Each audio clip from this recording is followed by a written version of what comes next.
बताया थोड़ी देर पहले कि जो नॉलेज हमारी कम्युनिटी में, समाज में जो नॉलेज है, उस नॉलेज को पेटेंट नहीं किया जा सकता। कम्युनिटी नॉलेज, अब कम्युनिटी नॉलेज क्या है, मैं आपको सरल शब्दों में समझाता हूँ। हमारे घर में चोट लग जाए तो दादियाँ माएँ कहती हैं कि दूध में ना हल्दी घोल के पी लो, अगर अंदर थोड़ी बहुत चोट लगी है तो सही हो जाएगा। और ये सब हमने किया भी होगा और माना भी होगा। 90s के दौर में आप गौर करिएगा, CSIR भारत में एक बड़ी संस्था है, council of scientific and industrial research. Bharat में साइंस लैब का एक बड़ा ढांचा CSIR के अंदर आता है।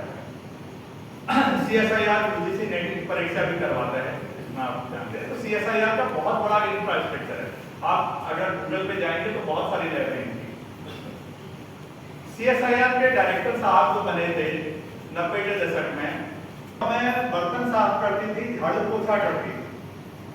अगर उस माँ का बेटा देश के सर्वोच्च वैज्ञानिक संस्थान का डायरेक्टर बन सकता है तो किसी भी माँ के बच्चे बन सकते हैं। इसमें कोई बड़ी बात नहीं है, आपको मेहनत करनी है।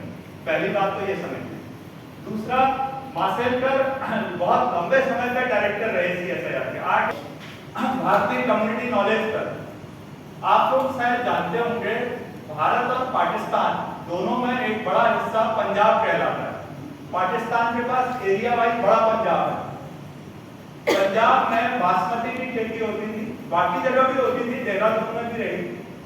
हम लोगों ने अपनी बासमती उजाड़ डाली पूरी 1965 के बाद, जिसको हम ग्रीन रिवॉल्यूशन वाला फेज कहते हैं। हमने इतनी खादें डाली हैं, इतने पेस्टिसाइड डाले हैं, धान की जितनी वैरायटी थी मैक्सिमम बर्बाद की है। और धान ही नहीं, बाकी फसलों के साथ भी यही बात।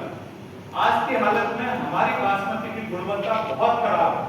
हमसे बेहतर तो पाकिस्तानियों की है अभी, क्योंकि वो गोबर की खाद ज्यादा डाल रहे हैं कई जगह। उनके पास पैसा नहीं है शायद, इसलिए खाद नहीं डाल पा रहे, जो भी वजह है।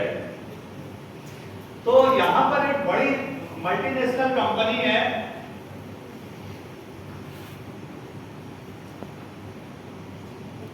मॉन्सेंटो। एग्रीकल्चर में, कृषि के क्षेत्र में मॉन्सेंटो दुनिया की सबसे बड़ी कंपनियों में से एक है। इतनी बड़ी कंपनी है कि इसका बजट भारत सरकार के बजट से ज्यादा है। आप गूगल पे चेक कर सकते हैं। मतलब भारत सरकार छोटी है, ये बड़े हैं, ऐसा समझिए। ये ऐसा समझिएगा कि अडानी और अंबानी के सामने भूटान सरकार, वैसा समझ लीजिए। तो इनके सामने हम भी ऐसे ही है। इन्होंने क्या किया, बासमती के DNA में बदलाव किया। DNA समझते हो, हर चीज जो जीवित है उसका एक कोशिका है, सेल है, उसमें DNA भी होता है। DNA में बदलाव किया और बासमती और टेक्समती दो नई वैरायटी बना डाली DNA में बदलाव के बाद, और कहा कि अब हमने नई तरह की बासमती खोजी है। ये किसानों के साथ अन्याय है, आप समझ पा रहे होंगे। इसी के साथ मॉन्सेंटो ने टर्मिनेटर सीड की बात की थी। सीड समझिए, सीड मतलब बीज। हमारे देश में पारंपरिक तौर पर आज भी किसान जब बीज की बात करता है तो फसल है, उसमें से दो दाने अच्छे हैं, उनको अगली फसल के लिए बीज के तौर पर रखते हैं। और ये परंपरा हजारों सालों से चली आ रही है। सारे बीज जितने भी बचे ऐसे ही बचे। टर्मिनेटर सीड का मतलब है एक ऐसा बीज जिसको आप बोएंगे तो पौधे उगेंगे, अच्छी फसल होगी, लेकिन उस फसल को आप बीज के तौर पर यूज नहीं कर पाएंगे। अब लगाएंगे वो जमेगा ही, उसके DNA में बदलाव ऐसा कर दिया कि खत्म। अब जब टर्मिनेटर सीड आएगा तो किसान की मजबूरी है, अगले साल कहां से फसल बोएगा, तो वो मॉन्सेंटो से खरीदेगा। बीज तो मॉन्सेंटो बेचती है। किसान ने, तो आप समझ पा रहे हैं इस बात को, परेशानी। माशेलकर ने कुछ समस्याओं का समाधान किया है, वो बताने जा रहा हूं बस। भाई बीज अगर आपने कोई लिया, उससे फसल हुई, आपकी फसल अच्छी हो गई, ठीक है। जहां 4 क्विंटल होता था 6 क्विंटल हो गया, लेकिन परेशानी अगले साल की है। अगले साल तो वो बीज जमेगा ही नहीं, वो तो टर्मिनेट हो गया। टर्मिनल समझते हैं, टर्मिनल मतलब लास्ट। जैसे काठगोदाम में रेलवे स्टेशन टर्मिनेट हो जाता है, रुद्रपुर और हल्द्वानी लालकुआं रेलवे जंक्शन है, काठगोदाम रेलवे टर्मिनल है, क्योंकि वहां ट्रेन टर्मिनेट हो जाती है, उससे आगे नहीं जाती। तो टर्मिनल सीट का मतलब समझ में आया। मतलब वो बीज अब जमेगा ही नहीं, आप जो करना कर दो तो डीएनए में चेंज है। तो अगले साल कहां से बोएगा किसान? तो वो मॉन्सेंटो से ही खरीदेगा। मॉन्सेंटो कहेगी कि इसमें खाद भी हमारी वाली पड़ेगी, दूसरी का फायदा ही नहीं, इसमें पेस्टिसाइड भी हमारा वाला ही यूज होगा। अब आप समझिए हम किस दुष्चक्र में फंसने की कोशिश कर रहे हैं। और ये 90 के दशक में हुआ है हमारे साथ। एक बड़ा ऑर्गेनाइजेशन है यूनाइटेड नेशंस का, आप लोग इस पे जाइएगा। एक्चुअली ये इतना बड़ा टॉपिक है कि हम एक दिन में नहीं समेट सकते। World intellectual property organisation united nations का ये हिस्सा है। इंटेलेक्चुअल प्रॉपर्टी ऑर्गेनाइजेशन को समझ रहे होंगे, तो समझ रहे होंगे कि जो दुनिया भर के ट्रेड पे और बौद्धिक संपदा अधिकारों पे नियंत्रण करता है। एक गैर था, बाकी हमने जनवरी 1995 के बाद अब चीजें बदली हैं। तो खैर हमने कितनी लड़ाइयां लड़ी हैं वाइको में। एक टर्मिनेटर सीड के खिलाफ लड़ी है, दूसरी लड़ाई वो कास्मती और बासमती, बासमती के 2 वैरायटी कास्मती कैस्मती, मॉन्सेंटो को हराया है। तीसरा हल्दी वाला जो था, दूध में हल्दी वाला मैंने केस बताया था।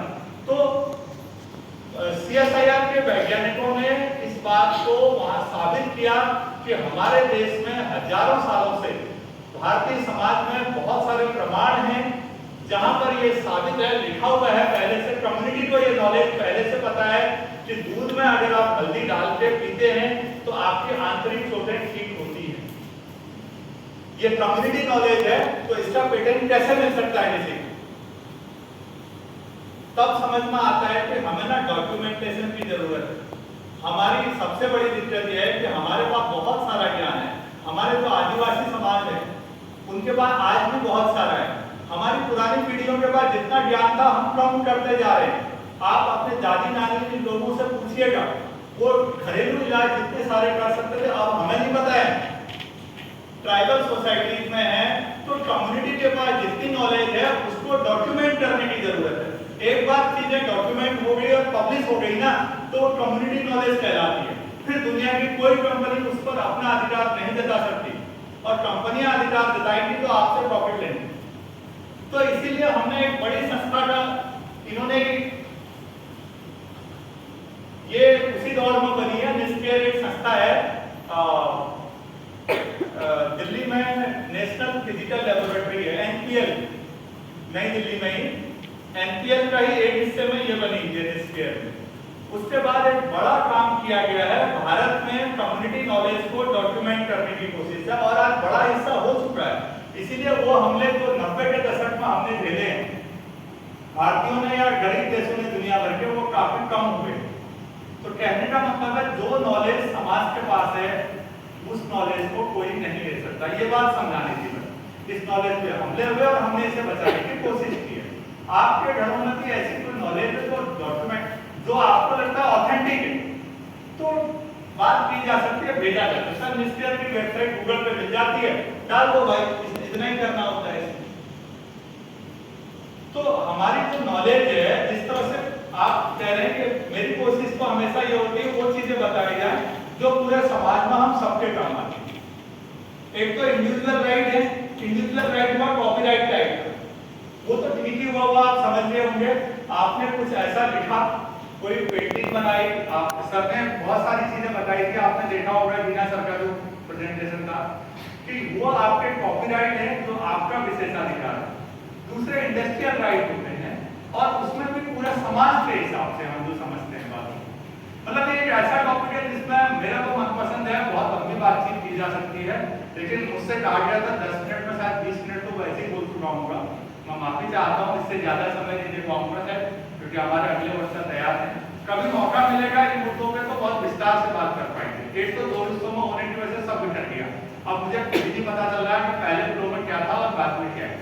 अगर कोई भी गलती हुई है तो मैं माफी मांगता हूँ, अगली बार फिर बातचीत करेंगे। Thank you.